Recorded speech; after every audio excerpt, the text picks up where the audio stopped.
despertar con las nuevas de fidelidad cada mañana.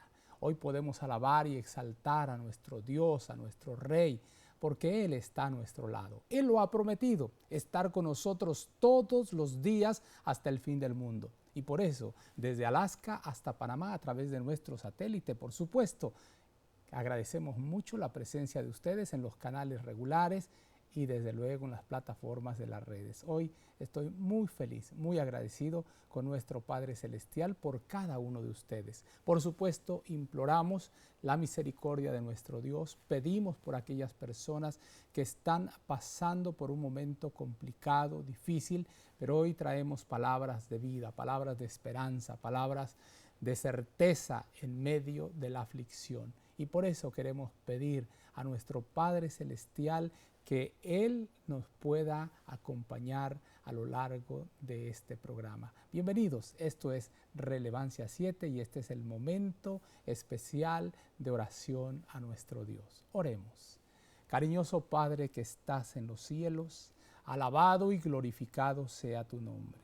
Muchísimas gracias, Padre Celestial, porque tú estás con nosotros. Gracias, gracias Padre Eterno, porque en medio de esta pandemia nos has mostrado tu amor, nos has mostrado tu misericordia. En medio de las aflicciones que azotan todos los días a este mundo, de la gran cantidad de desempleo, en medio de toda esta tristeza y de este dolor, todavía, Señor, podemos saber y podemos estar seguros que tú estás al control, tú estás al mando, Señor. No permitirás nada que no sea tu santa voluntad. Gracias, Señor, nos rendimos a ti humildemente, te agradecemos tus bendiciones, tus cuidados, tu protección y pedimos que tu Espíritu Santo llene nuestros corazones. Bendice de manera especial a nuestra hermana María José Hummel, quien hoy estará, Señor, con nosotros, orientándonos, enseñándonos, mostrándonos acerca de esa otra pandemia que está matando millones y millones de personas en el mundo. Señor, hoy te agradecemos todas tus bendiciones en el nombre poderoso de Jesús. Amén, amén y amén.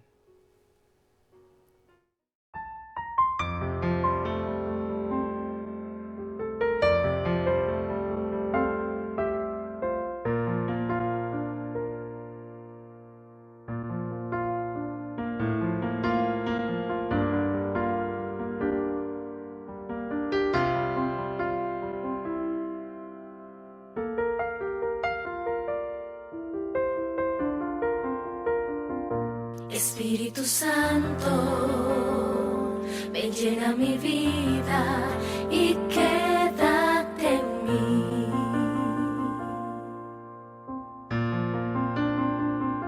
Espíritu Santo, que un día me tocaste, hoy vuélvete a mí.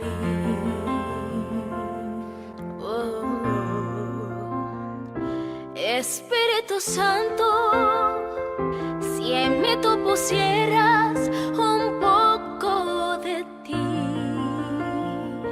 mi vida cambiará, a Dios adorará y sería feliz.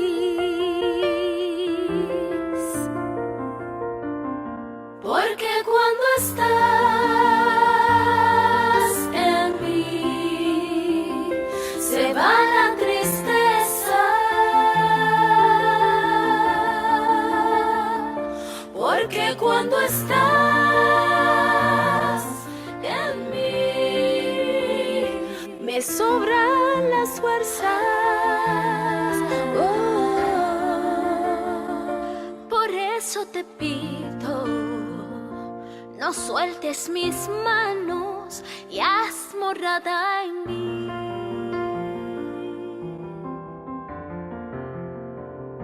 Consuela mi vida en esos momentos de necesidad.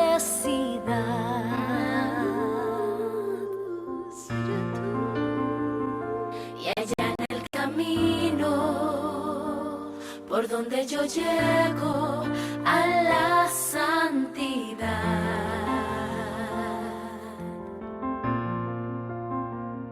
Espíritu Santo, transforma mi vida, llénala de amor, que siempre yo viva contemplando el rostro de mi Salvador. Porque cuando estás en mí, se va la tristeza. Porque cuando estás en mí, me sobran las fuerzas. Por eso te pido, no sueltes mis manos y haz morada en mí, morada en mí, morada en mí. Ven y quédate en mí y haz morada en mí.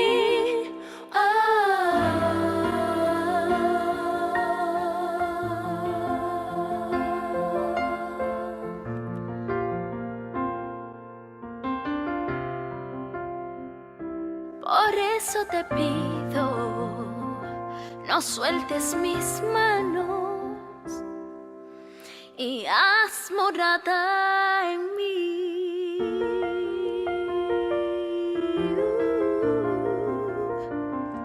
Espíritu Santo.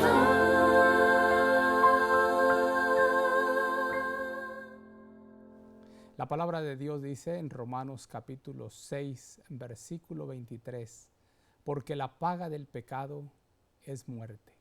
Pero luego viene unas palabras llenas de esperanza. Mas la dádiva de Dios es vida eterna en Cristo Jesús, Señor nuestro. El Señor Jesucristo le ha dado esperanza aún a aquello que parece no tener esperanza, el pecado. Hay solución. Y hoy precisamente habremos de tocar un tema muy importante que está agobiando a miles y miles de personas.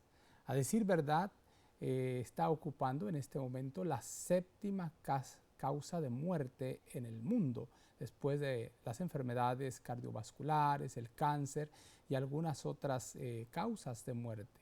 Esta es la otra pandemia. Ya tiene esos niveles.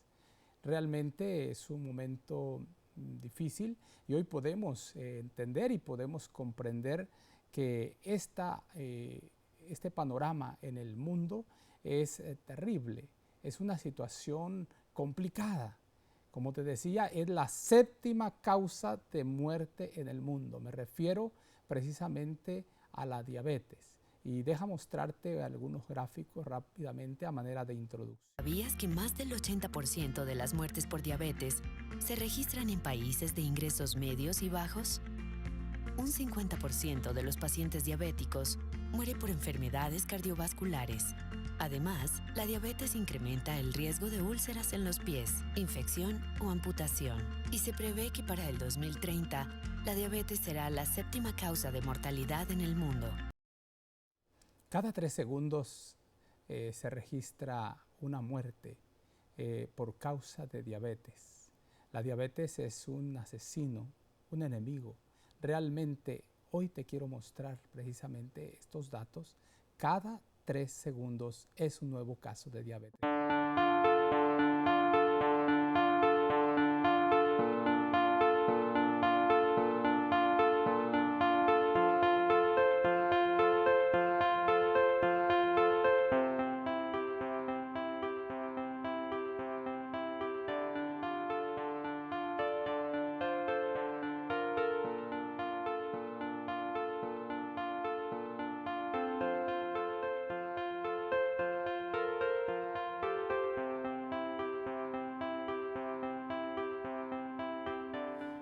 Es una pandemia mundial y pareciera ser de pronto que ha quedado relegada en el olvido, pero ahora más que nunca, en medio de esta pandemia COVID-19 sigue matando muchas personas.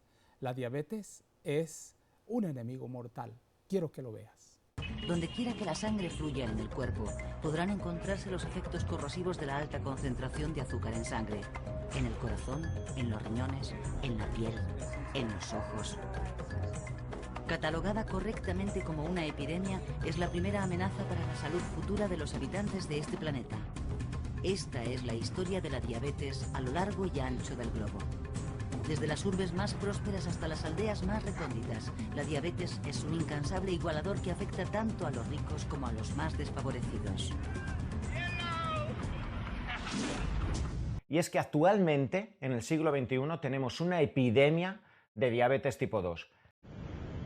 Un paciente con diabetes es quien tiene en su sangre una alta cantidad de glucosa. Ocurre si su páncreas deja de producir insulina, si no crea la suficiente o si las células de su cuerpo no permiten que ésta controle la glucosa. Hay de diferentes tipos y el tratamiento, que es de por vida, disminuye la probabilidad de sufrir insuficiencias renales, un accidente cerebrovascular, ceguera e incluso graves infecciones en algunas extremidades. Riesgos que se han vuelto más frecuentes con la expansión de la enfermedad, la que se ha cuadruplicado desde 1980. La diabetes ha aumentado considerablemente en China, la India, Brasil, Indonesia. Obviamente porque tienen poblaciones grandes, pero pasa por otros factores también. Un 12% del gasto mundial de salud es destinado a sus consecuencias y periódicamente expertos de distintos países se reúnen para analizar el tema. Esta vez fue en Brasil, donde se reiteró la necesidad de que los estados inviertan en prevención y refuercen la salud primaria.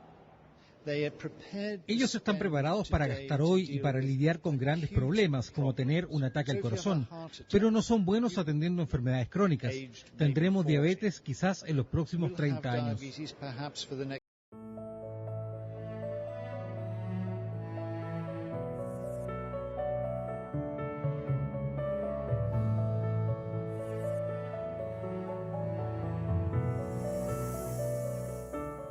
En esta serie vamos a estar aprendiendo acerca de no solamente cómo prevenir, sino también cómo revertir tanto la diabetes como la prediabetes y la resistencia a la insulina, que son condiciones que están íntimamente relacionadas.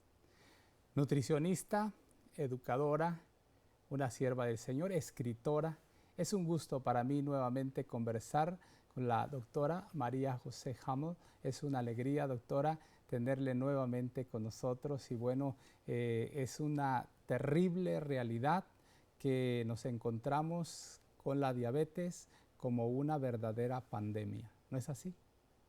Así es, pastor. La verdad es que es una de esas cosas que no se habla con esos términos porque no es una enfermedad que sea contagiosa y que sea tan dramática como lo que estamos viendo ahora con el coronavirus, pero sin embargo es un asesino silencioso que está acabando con las vidas de millones de personas, como vimos en las gráficas anteriores, a través del mundo, no importa el país, no importa el estatus social, y la verdad es que es una pandemia, es una de las muchas pandemias de enfermedades crónicas que hemos estado viendo en las últimas décadas realmente, que han estado causando estragos en las poblaciones, más que, y con mucha razón, con la población hispanoparlante en toda Latinoamérica y Estados Unidos. Doctora, para nuestros televidentes, ¿qué es la diabetes?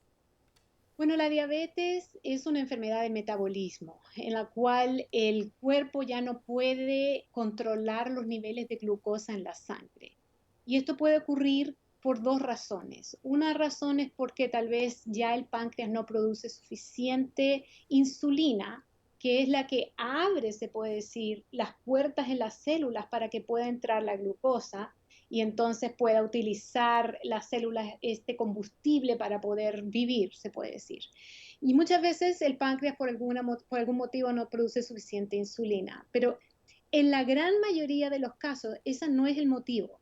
En la gran mayoría de los casos, la causa de la diabetes es porque la insulina no está trabajando correctamente, está presente y el páncreas está produciéndola, Sin embargo, las células no están respondiendo a la insulina de manera correcta y por lo tanto, a pesar de que ahí está la insulina, no se abren esas puertas donde tiene que entrar la glucosa hacia adentro de la célula. Entonces el resultado es el mismo. No importando cuál sea el tipo de diabetes, el resultado es que la glucosa en la sangre está muy alta.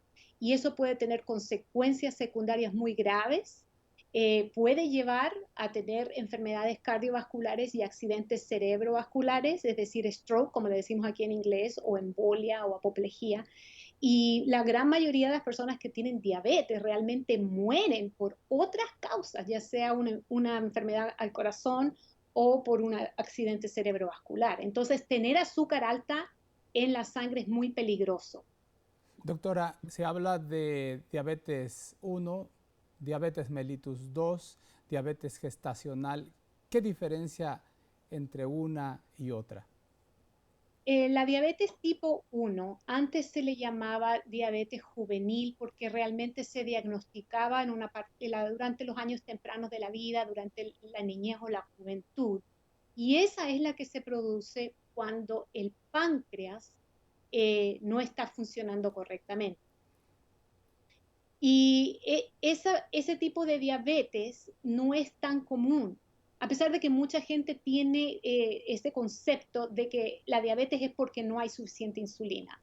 Eso es en la diabetes tipo 1 y es alrededor de 5 a máximo 10% de los casos. Esa es la diabetes tipo 1. Y la razón por la que el páncreas no está produciendo insulina es porque hay una reacción autoinmune en la cual el mismo cuerpo ataca ciertas células en el páncreas que son las que producen la insulina y por lo tanto ellos tienen que inyectarse insulina por el resto de su vida. La diabetes tipo 2 es más bien causada por el estilo de vida, incluyendo la dieta y otras partes del estilo de vida como el ejercicio, etc. Y eso tiene que ver cuando más bien el cuerpo no responde a la insulina. La insulina está siendo producida, pero el cuerpo no responde a ella. Y generalmente antes se diagnosticaba en la etapa posterior de la vida, después de los 40, 45 años, se diagnosticaba y por eso se le llamaba antes diabetes de adulto. Pero esos nombres ya no aplican porque hoy en día lamentablemente ha cambiado tanto las circunstancias que aún la diabetes tipo 2, que antes era considerada diabetes de adulto, es diagnosticada cada vez más a menudo en la juventud o en la niñez incluso. Hemos visto niños de 10, 12, jóvenes de 15 años, y yo incluso he escuchado de casos de niños menores de 10 años que son diagnosticados no con diabetes juvenil tipo 1, sino con la diabetes tipo 2, que antes era considerada la diabetes de adultos, pero ya no es así. Y la diabetes gestacional se produce generalmente solamente en el embarazo y cuando la mujer da luz se va. Pero las mujeres que han tenido diabetes gestacional tienen un altísimo riesgo, de hecho alrededor del 50% de las mujeres que han tenido diabetes gestacional después desarrollan diabetes tipo 2 en los siguientes 5 años. Así que tienen un riesgo más alto de desarrollar diabetes tipo 2. Es muy parecida a la diabetes tipo 2 en realidad. Gracias, doctora. Sin lugar a duda que hay algunos factores que predisponen a las personas a tener más posibilidades, ¿verdad?, de convertirse en diabético. ¿Cuáles son esos factores que son los detonantes para que una persona realmente se convierta, ¿verdad?, en una persona, digo yo, con mucho cariño, azucarado, ¿verdad?, que sea dulce, pero es diabetes, es enfermedad y es pandemia y es mortal además de todo. Sí. Pues mire, yo como doy muchos seminarios de salud, muchas presentaciones de diabetes, mucha gente se me acerca y me dice, mire, es que a mí la diabetes me vino porque toda mi familia tiene diabetes, mi papá, mi mamá, mis tíos, mis abuelos, entonces yo heredé la diabetes. Y este es un concepto muy común, pero en realidad no es necesariamente correcto porque uno no hereda la diabetes, uno hereda la predisposición. Eso sí, hay una predisposición genética tal vez a desarrollar diabetes, especialmente tipo 2, pero sin embargo es alrededor de un 10 a un 15% del factor de causa. La gran parte se puede decir, del factor de causa de diabetes no es la genética, sino más bien es el estilo de vida. Entonces, aunque uno tenga la predisposición, no necesariamente va a desarrollar la diabetes. Entonces, la genética es un factor, pero no un factor muy importante. Como dije, el estilo de vida es más importante y ahí entra el aspecto dietético. Entonces, lo que estamos consumiendo, una dieta adecuada puede reducir nuestro riesgo, pero la dieta equivocada puede aumentar el riesgo de desarrollar diabetes. El sedentarismo, simplemente no hacer suficiente actividad física, como lo hicieron nuestros antepasados durante la historia de la humanidad. La gente se movía mucho más. Ahora ya no es así. Y también pues muchos otros factores que tienen que ver con el estilo de vida. El tener sobrepeso es uno de los factores más grandes y eso obviamente está relacionado tanto con la dieta como con el sedentarismo o la falta de actividad física. Entonces, tener un peso muy alto nos pone definitivamente a un riesgo más alto de diabetes.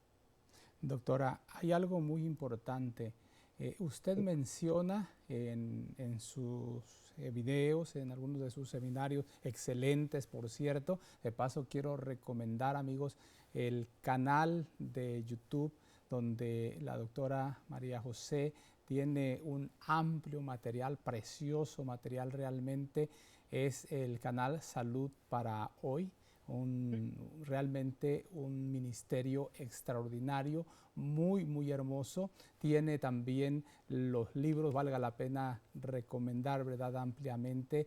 Solo el recetario se ve delicioso ya todo lo que ahí se recomienda. Pero yo quiero preguntarle, doctora, ¿por qué usted dice que la diabetes es reversible cuando la mayoría de los médicos dicen que solo se controlan, dicen que es una enfermedad biodegenerativa que no tiene cura y que es un mito cualquiera que hable de hacer reversible la diabetes? ¿Cuáles son sus bases, doctora?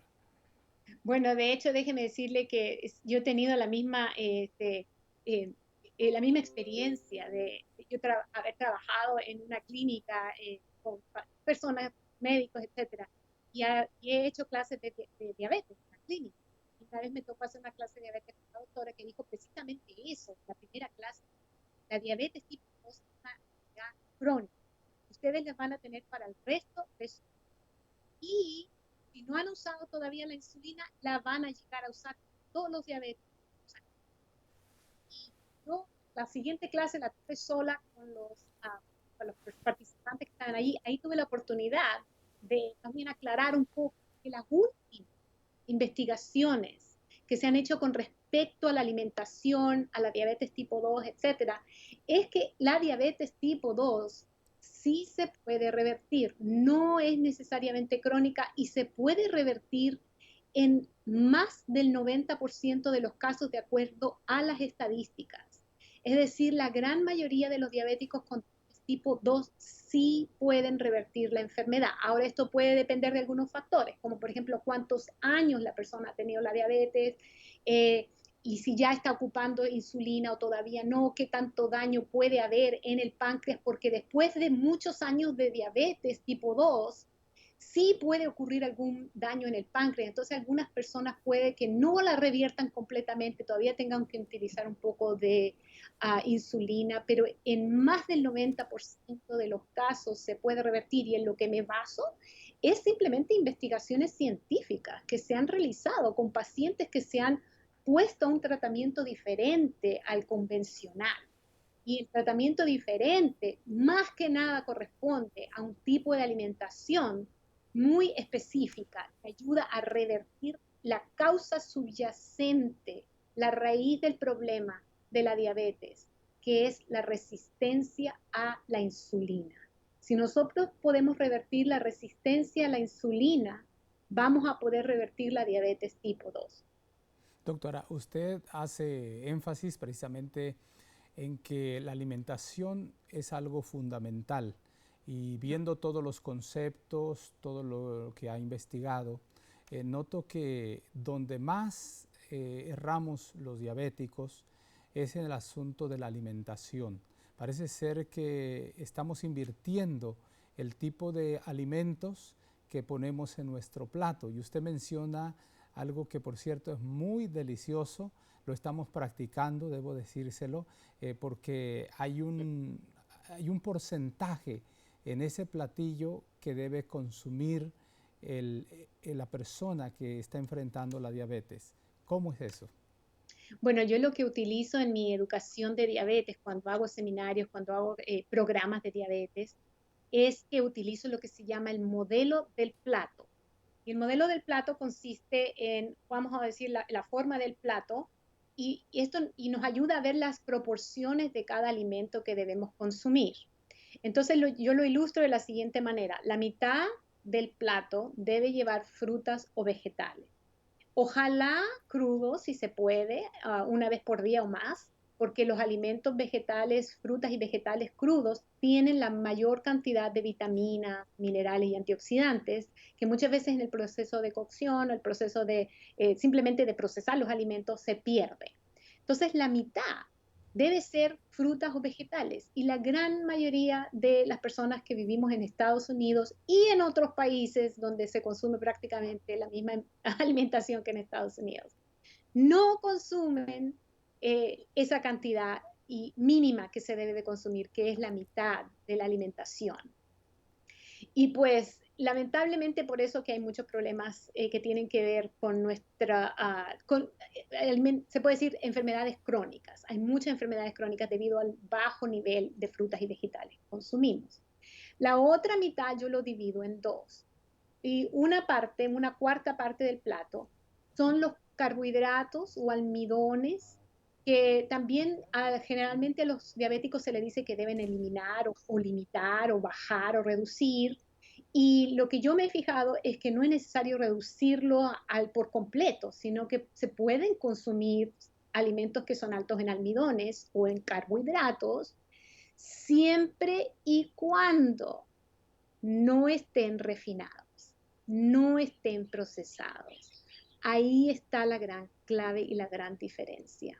Cuando nosotros consumimos alimentos, por ejemplo, voy a dar un ejemplo, como por ejemplo granos integrales, arroz integral. Voy a dar un buen ejemplo. El arroz integral, a comparación con el arroz blanco, es una gran diferencia. El arroz integral conserva la fibra y otros nutrientes como vitaminas y minerales que se pierden al refinar el arroz. Entonces, la gran diferencia es que cuando consumimos los granos o cereales integrales, estamos consumiendo, número uno, fibra, que es muy importante para la diabetes, muy importante. Y número dos, todos los otros nutrientes que se pueden perder durante el procesamiento. Entonces, el arroz integral, la quinoa, que es otro grano o cereal, se puede decir integral, la avena, incluso el maíz, si no está procesado, el trigo, si no está procesado. Hay muchos de estos alimentos, incluso las papas, aunque tal vez sería mejor el camote, porque el camote es mejor para diabéticos que las papas, pero etcétera, esos son carbohidratos o almidones que podemos consumir mientras sea una cuarta parte de la alimentación, porque también debemos de balancear correctamente. La otra parte del plato que yo utilizo en mi libro y en mis clases es lo que son las proteínas. Y a diferencia de se puede decir, la educación convencional para diabetes, yo recomiendo consumir alimentos que tengan proteína y que sean altos en fibra. Y ahí está la gran diferencia. Porque cuando ustedes ven en una clase regular de diabetes, incluso el plato que recomienda la Asociación Americana de Diabetes también es parecido. Pero en la parte de las proteínas, generalmente se ponen carnes o alimentos de origen animal. Pero estos no tienen fibra. Entonces, lo que yo he visto que la dieta para revertir la diabetes, no para controlar, porque la dieta que da la Asociación Americana de Diabetes es para controlar la diabetes, no para revertirla. Pero si uno quiere revertir la diabetes, entonces necesitamos consumir proteínas que tengan mucha fibra. Entonces las carnes no caben en esa categoría. Lo que sí entra en esa categoría son las legumbres, por ejemplo. Frijol, lentejas, garbanzos, habas, todos los colores de los frijoles, todos entran en esa categoría de alimentos que tienen proteínas y alimentos que también tienen fibra. Ahora, mucha gente me dice, pero a mí me dijeron que los frijoles tienen muchos carbohidratos, que son más bien carbohidratos. Sin embargo, lo que no, tal vez se habla suficiente, porque hasta hace poco no se sabía, no se entendía, es que la gran mayoría de los carbohidratos en los frijoles son, número uno, fibra, porque es el alimento con más fibra de toda la dieta humana. Así es la verdad. Es el alimento con más fibra que uno puede consumir, son los frijoles. Con razón nos encantan a los mexicanos. Sí, y con razón mucha gente tiene problemas para consumirlo porque no están Ujú. acostumbrados a comer mucha fibra, entonces tienen problemas gastrointestinales, pero Claro. tienen que acostumbrar su sistema digestivo de a poquito tal vez. Entonces consumiendo de a poquito, ir aumentando de a poquito en lo que es el espacio tal vez de un mes para poder acostumbrar el sistema digestivo. Pero segundo, el tipo de carbohidratos que tienen los frijoles se llama almidón resistente. Y este casi nadie lo ha escuchado porque es un concepto relativamente nuevo. Pero el punto es el siguiente, el almidón resistente no se digiere de la misma manera que el almidón típico, no sube la glucosa, sino más bien va directo al colon igual que la fibra, es fermentado por las bacterias, la flora intestinal de la misma manera que la fibra, nos ayuda a bajar de peso, ayuda a controlar la glucosa y no sube la glucosa, sino que más bien ayuda a controlar la glucosa. Entonces, muy diferente el tipo de carbohidratos que encontramos en los frijoles que en el pan. Y no se diga los carbohidratos procesados, y más cuando tienen azúcar. Es muy diferente comerse una manzana a tomarse una Coca-Cola. Esas son dos cosas muy distintas, aunque los dos se pueden decir que tienen carbohidratos. No podían estar más lejos en la calidad de carbohidratos que contienen. Ahí está la clave. Doctora, pues muy agradecidos, no me despido de usted porque créame que nos sentimos muy felices al conversar, al tener esta orientación tan hermosa, tan especial para este momento. Les recordamos a nuestros amigos televidentes que la doctora María José Hamel tiene una página también muy linda, muy hermosa de su ministerio.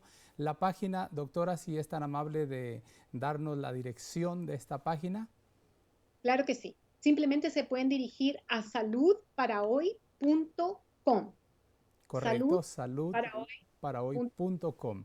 Y el canal de YouTube es Salud para Hoy. Ahí ustedes pueden encontrar un valioso material, por supuesto, solicitar los libros, los recomendamos ampliamente. Son libros, ¿verdad?, que se tiene una calidad extraordinaria y un fundamento muy especial, todo acorde a la palabra de Dios y al espíritu de profecía. Doctora, muy amable, muy agradecido, que el Señor le bendiga y esperamos pronto tenerla una vez más aquí. Esta es su casa.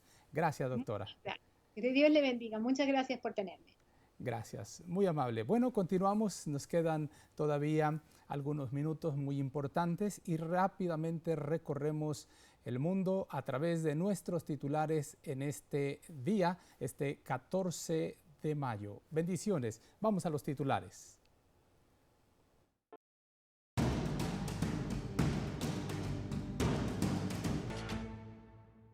Ante el aumento en 2.660 casos en un día en Chile, cuando se creía que se había aplanado la curva, las autoridades decidieron retornar a una cuarentena total en la región metropolitana, una de las 16 en las que se divide el país y cuya capital es Santiago. La nación cuenta con más de 34.000 contagios, de los cuales 19.170 son casos activos. Solo un 5% de los españoles presentan anticuerpos contra el coronavirus. Los fallecimientos repuntan este jueves y vuelven a colocarse por encima de los 200.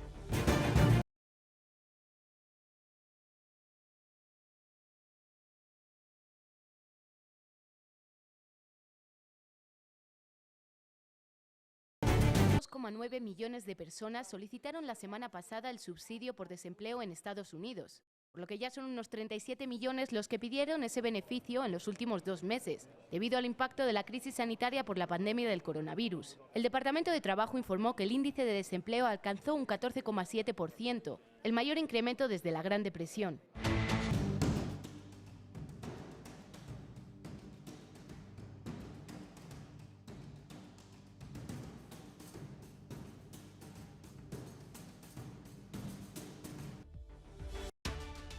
Estados Unidos acusa a China de ciberespionaje médico. Según el FBI, hackers chinos buscan información sobre vacunas y tratamientos contra el coronavirus.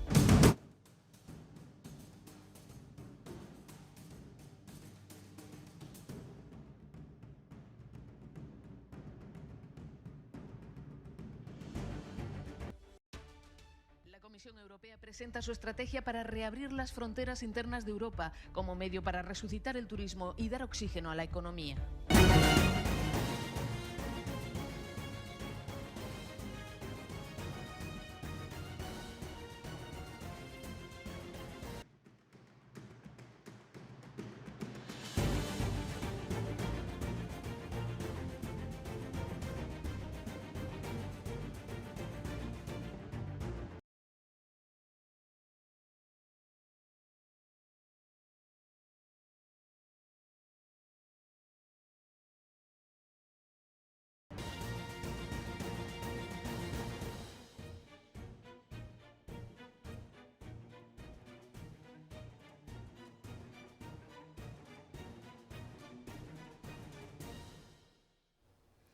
No solamente el COVID-19, sino ahora nuevas calamidades golpean. Esta vez es en Filipinas, el primer tifón de la temporada que ya causa estragos materiales y por supuesto también algunas pérdidas humanas. Nuestros hermanos y amigos allá en Filipinas han sido fuertemente golpeados por esta situación del COVID-19.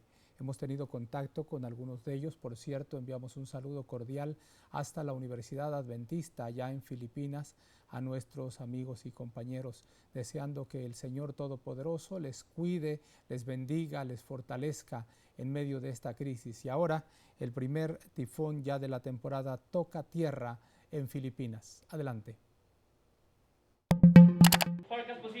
El primer tifón de la temporada tocó tierra este jueves en la isla de Samar, situada en el extremo oeste de Filipinas, mientras el país se prepara para el inicio paulatino de la desescalada de la cuarentena por la COVID-19.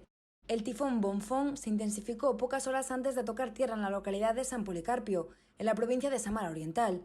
Alrededor de 400.000 personas han sido evacuadas de sus casas en las provincias de Samar Oriental y Samar Norte, ya que Bonfong, bautizado localmente como Ambo, arrastra vientos de 150 km por hora, con rachas de hasta 185 km por hora y lluvias fuertes. Las autoridades locales y provinciales del área han advertido de la necesidad de enviar ayuda y suministros de alimentos, ya que el cierre desde mediados de marzo por la pandemia de coronavirus ha provocado escasez de recursos para alimentar a los evacuados. El tifón se desplaza a una velocidad de 15 km por hora en dirección norte hacia Manila, donde se produjeron intensas lluvias poco después de la llegada del ciclón al país, a pesar de haber tocado tierra a unos 800 km de la capital. Se espera que el tifón inunde toda la isla de Samar, la tercera mayor del país tras Luzón y Mindanao. En Manila y provincias del centro y sur de Luzón, las más afectadas por la pandemia de COVID-19, ya se ha activado la alerta número 1, mientras se espera la llegada del tifón el viernes. Según los pronósticos, Bonfong se dirigirá hacia el norte tras llegar a Manila y saldrá el lunes del área de Filipinas con rumbo a Japón. Queridos amigos, sabemos que el Señor viene muy pronto, dice Eventos de los Últimos Días. Rápidamente el mundo está llegando a ser como era en los días de Noé. Se ha entregado a la indulgencia egoísta. El comer y el beber se practican en forma abusiva. Los hombres están bebiendo el licor venenoso que los enloquece.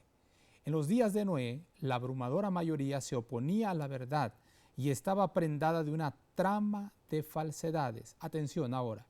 La tierra estaba llena de violencia, guerra, crimen, asesinato estaban a la orden del día. Tal es el caso de esta otra pandemia, la pandemia silenciosa, la que casi no hace ruido en los medios, pero que es una horrible realidad. Igual que la diabetes, mata personas y en esta ocasión es la violencia intrafamiliar que se ha desatado sin precedentes. Aquí tenemos la nota, la información de lo que está sucediendo precisamente allá en Inglaterra, en el Reino Unido. Adelante con la nota. Durante el confinamiento por el coronavirus, los asesinatos machistas se han duplicado en el Reino Unido y las llamadas de socorro han aumentado casi un 50%. Las organizaciones de ayuda a las víctimas denuncian que este tipo de violencia es, en realidad, una pandemia silenciosa. Según la organización Counting Dead Women Project, que lleva el recuento de mujeres asesinadas por hombres, 14 mujeres y 2 niños han sido ejecutados durante las primeras 3 semanas de obligada cuarentena. Se trata del mayor número registrado durante un periodo de 21 días del 23 de marzo al 12 de abril en 11 años y sobrepasa en más del doble la tasa media. Estos datos forman parte de un informe del Parlamento británico que urge al gobierno del conservador Boris Johnson a emprender un plan de acción urgente para abordar esta violencia como parte integral de la lucha contra el COVID-19. La organización Women's Aid, que gestiona centros de acogida y servicios de ayuda a las víctimas, ha constatado cómo el confinamiento aumenta el riesgo de agresión física y emocional.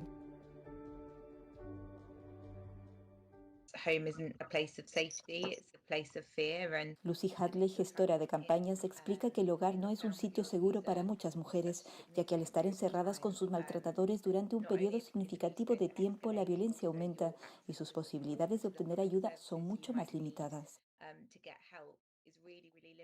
Además, las víctimas han incrementado en un 45% el uso de los chats de ayuda porque los encuentran más seguros que el teléfono al no poder hablar por tener al maltratador cerca.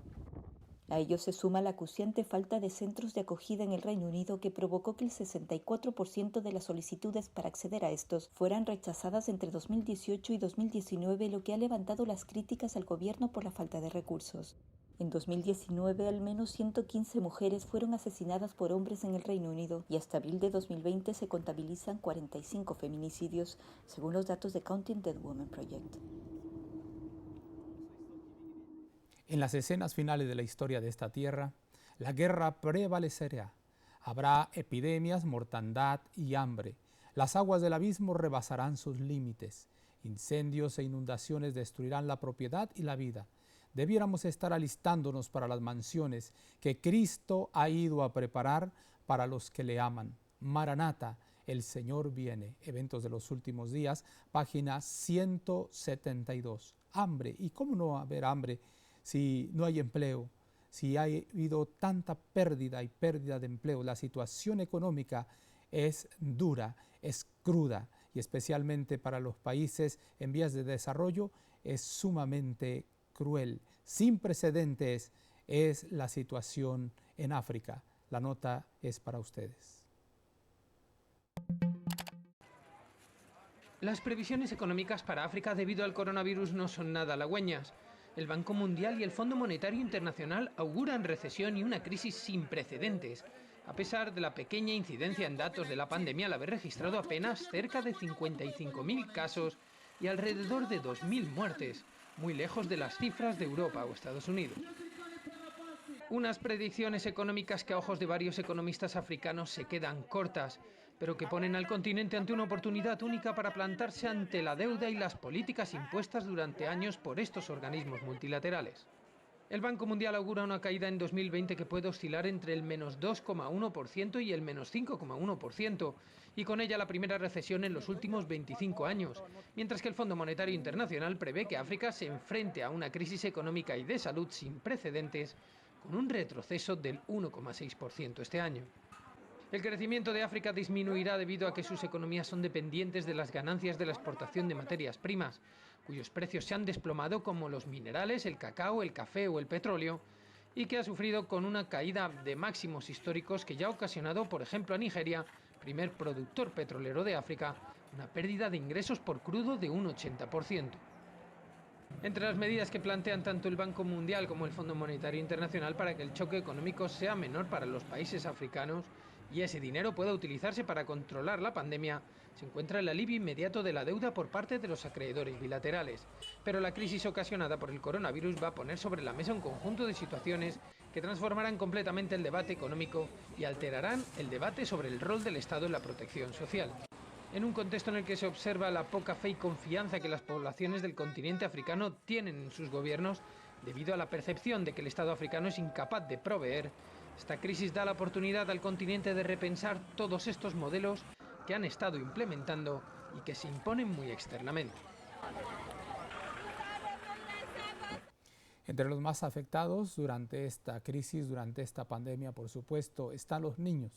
Y no porque les falte dinero, aunque en algunos países la situación es sumamente difícil aún para los pequeños. Pero Los niños en Rusia se quejan porque hace semanas que no salen, hace semanas que no pueden jugar, que no pueden sonreír. Un niño necesita esa libertad.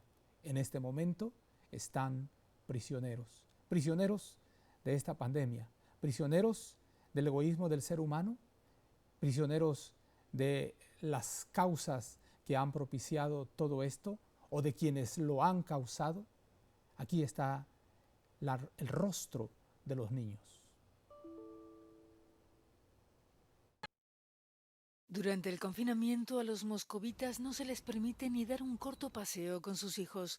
Hace casi 2 meses que la mayoría de los niños no salen de casa. Milena y 2 de sus hermanas tienen clases por internet y actividades extraescolares, también virtuales, al igual que sus padres que teletrabajan. Mucha actividad en muy pocos metros. Somos muchos en casa y no hay espacio suficiente para todos. No puedes invitar amigos, no puedes ir al patio, me aburro en casa. Moscú es el epicentro de la epidemia de COVID-19 en Rusia. La ciudad se mantendrá en este encierro hasta al menos finales de mayo. Para algunas familias atrapadas en casa constituye un reto interminable. Esta psicóloga infantil nos comenta que su lista de pacientes ha crecido significativamente durante el confinamiento. Ofrece continuas consultas por internet. El problema del autoaislamiento existe realmente y afecta negativamente a la psique infantil. Los niños sufren, se preocupan, se ponen nerviosos, tienen miedos, excitabilidad, hiperactividad. Y hay otro tipo de reacción, la más difícil, cuando los niños entran en una especie de estupor.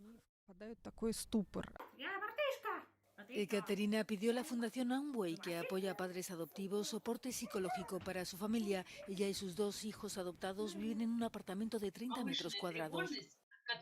Hay una ansiedad creciente que los niños intentan compensar atrayendo mi atención. El pequeño quiere estar todo el tiempo con su hermana, lo que crea más conflictos. Me di cuenta cuando estuve a punto de destrozarlos, gritándoles. No quería eso, comprendí que los niños no tienen la culpa de nada. La conocida psicóloga infantil rusa Ludmila Petranovskaya cree que los padres se presionan demasiado a sí mismos.